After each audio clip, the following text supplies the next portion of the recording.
কালের বিবর্তনে নাগরিক জীবনের একটি গুরুত্বপূর্ণ উপাদানে পরিণত হয়েছে স্মার্টফোন। সকালে ফোনের রিংটোনে ঘুম ভাঙার পর বা রাতে ঘুমাতে যাওয়ার আগে ফোন স্ক্রলিং করে না এমন মানুষ খুঁজে পাওয়া কঠিন। স্মার্টফোনের অতিরিক্ত ব্যবহারের কুফল জানা থাকলেও গুরুত্ব দেন না কেউই। এ অভ্যাস থেকে বের হতে চেয়ে অনেকেই হয়েছেন ব্যর্থ। এবার স্মার্টফোন ব্যবহারের মাত্রা নিয়ন্ত্রণে ফোন ডায়েট নামে একটি গবেষণা চালিয়েছেন জার্মানির হাইডেলবার্গ ইউনিভার্সিটি ও ইউনিভার্সিটি অব কোলনের একদল গবেষক। 18 থেকে 30 বছর বয়সী 25 তরুণের ওপর এটি চালানো হয়। শুরুতেই তাদের মস্তিষ্কের এমআরআই করানো হয়, নেওয়া হয় মনস্তাত্ত্বিক পরীক্ষাও।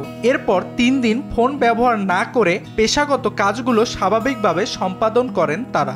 এরপর আবার তাদের এমআরআই ও মনস্তাত্ত্বিক পরীক্ষা করা হয়। পরীক্ষায় উঠে আসে আশ্চর্যজনক ফল। 3 দিন স্মার্টফোন ব্যবহার না করায় তাদের মস্তিষ্কের স্মৃতি সংরক্ষণ, চিন্তা ও সৃজনী শক্তি আগের চেয়ে ভালোভাবে কাজ করছিল।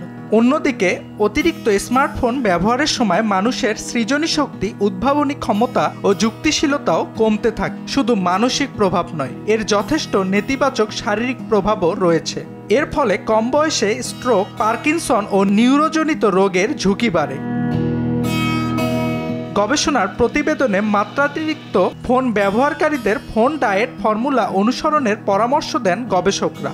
ফোন ডায়েটের দুটি শর্ত হল 24 ঘন্টার মধ্যে 1 ঘন্টা ফোন ব্যবহারের জন্য বরাদ্দ রাখা এবং সপ্তাহে অন্তত 1 দিন সম্পূর্ণ বিরত থাকা।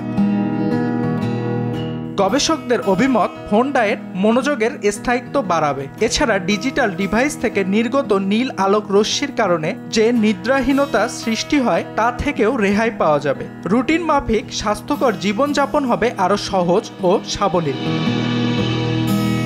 অর্ণব প্রসাদ, RTV।